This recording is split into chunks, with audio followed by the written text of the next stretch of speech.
Next 9 news में आपका बहुत बहुत स्वागत है। मैं हूं आपके साथ अबरारुल हक रहमानी।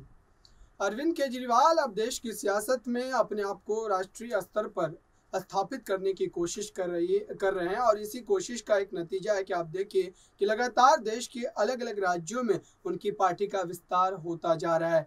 पंजाब की बात करें, यहाँ पर मध्य प्रदेश की बात करें, गुजरात की बात करें, हर जगह आम आदमी पार्टी के कॉरपोरेटर आपको मिल जाएंगे। और साथ ही विधायकों की अगर यहाँ पर बात की जाए तो जिस तरीके से उन्होंने पंजाब की सियासत में सत्ता पर कब्जा किया है, उससे कांग्रेस पार्टी को एक बड़ा झटका लगा है। कांग्रेस पार्टी का गढ़ कहा जाता था पंजाब, और वहां पर आम आदमी पार्टी ने अपने झंडे गाड़े। अब उनकी जो नज़र है वो गुजरात पर है। गुजरात में भी अब वो जिस तरीके से तमाम रणनीतियों के साथ काम कर रहे हैं, उससे कहीं ना कहीं भारतीय जनता पार्टी के पसीने छूटे हुए, क्योंकि भारतीय जनता पार्टी के सामने उस तरीके का कोई मजबूत विपक्ष अब तक नहीं आया। कांग्रेस पार्टी भले ही वहां पर मौजूद है, लेकिन कांग्रेस पार्टी जिस तरीके से कमजोर होती जा रही है, उससे कहीं ना कहीं उनको एक तरीके से जो है भारतीय जनता पार्टी के द्वारा उस चुनाव में जो है हरा पाना काफी ज्यादा आसान होता है। हमारी इस खास रिपोर्ट को देखिए और समझिए कि दरअसल इस बार अरविंद केजरीवाल की रणनीति जो है वो किस तरीके की है और बीजेपी के खिलाफ वो क्या रणनीति अपना रहे हैं। आप सब लोगों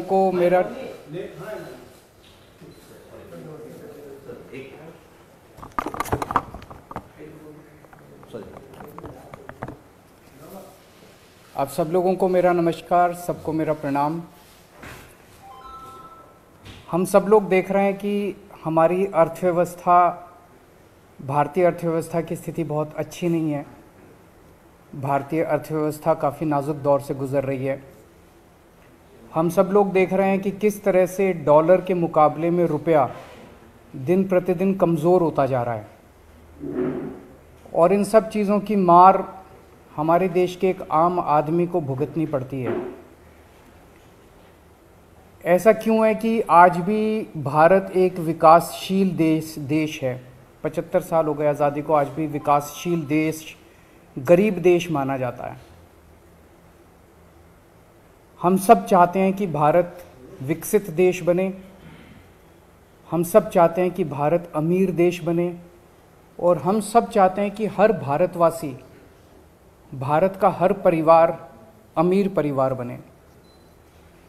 इसके लिए बहुत सारे कदम उठाने की ज़रूरत है, बहुत सारे स्टेप्स लेने की, बहुत सारे एफर्ट्स करने की ज़रूरत है। हमें बड़ी संख्या में स्कूल खोलने हैं, हमें बड़ी संख्या में अस्पताल बनाने हैं, हमें बड़ी संख्या में बहुत बड़े स्तर के ऊपर बिजली का, सड़कों का, इंफ्रास्ट्रक्चर को तैयार करना है। लेकिन एफर्ट्स तभी फलीभूत होते हैं जब हमारे ऊपर देवी देवताओं का आशीर्वाद होता है।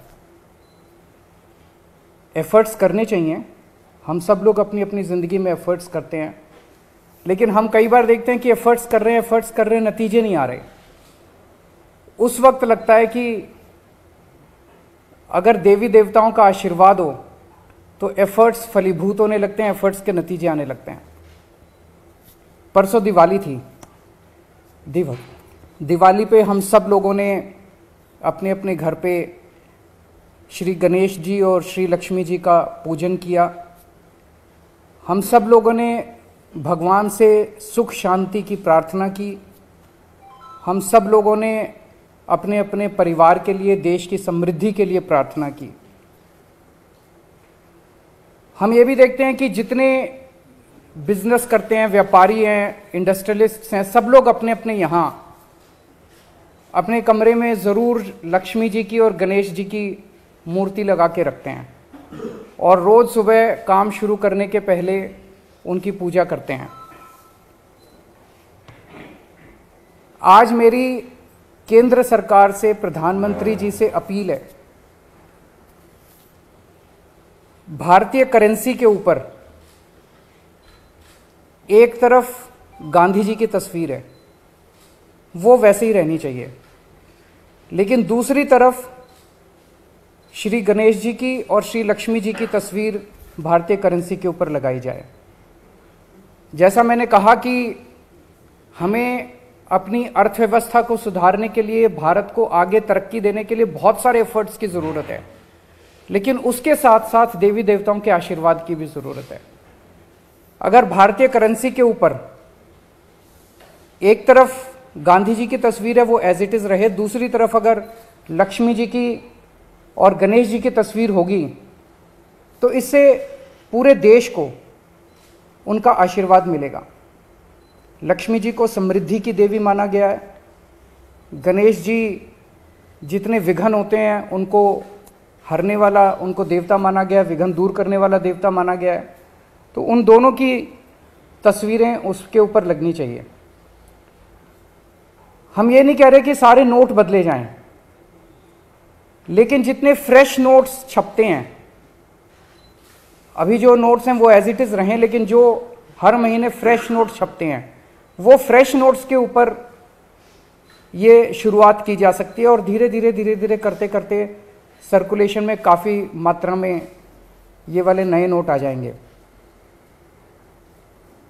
इंडोनेशिया एक मुस्लिम कंट्री है, 85% से ज़्यादा उनकी आबादी मुस्लिम है, 2% से कम हिंदू हैं वहाँ पे, लेकिन उन्होंने भी अपने नोट के ऊपर गणेश जी की तस्वीर छापी हुई है। तो मैं समझता हूँ कि ये एक बहुत अहम कदम है जो कि केंद्र सरकार को उठाना चाहिए। आज मैं आप सब लोगों के माध्यम से, मीडिया के माध्यम से, इस देश के 130 करोड़ लोगों की तरफ से केंद्र सरकार से और माननीय प्रधानमंत्री जी से अपील करता हूँ कि भारतीय करेंसी के ऊपर लक्ष्मी जी की और गणेश जी की तस्वीर लगाई जाए। अगर इस पे कोई प्रश्न है आपके तो।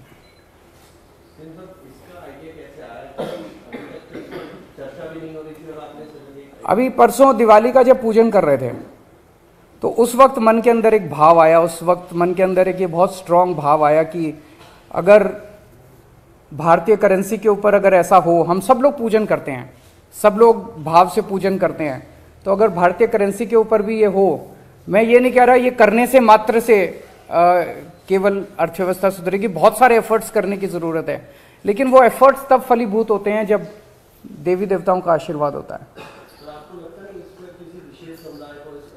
जैसा मैंने कहा कि हम किसी के खिलाफ नहीं बोल रहे, हम ये नहीं कह रहे इसको हटाओ, उसको रखो, उसको हटाओ, किसी के भी खिलाफ नहीं है। और जब इंडोनेशिया कर सकता है तो हम भी कर सकते हैं, इसमें किसी को आपत्ति होनी नहीं चाहिए। और सबकी समृद्धि की बात हो रही है, सबकी संपन्नता की बात हो रही है, पूरे देश की संपन्नता की बात। अगर सर कोई दूसरे विशेष समुदाय का व्यक्ति अगर इस बात को उठाता है, जैसा मैंने कहा कि अगर इंडोनेशिया कर सकता है, इंडोनेशिया ने भी श्री गणेश जी को चुना, तो हम भी कर सकते हैं, हमारे देश में भी हो सकता है। और लक्ष्मी जी के साथ, लक्ष्मी जी एक ऐसी देवी हैं जिनको समृद्धि और संपन्नता की देवी माना गया है।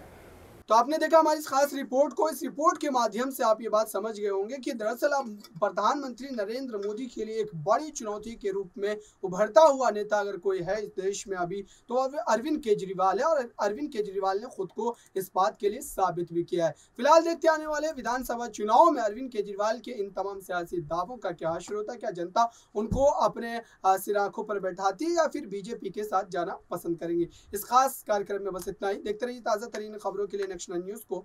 धन्यवाद।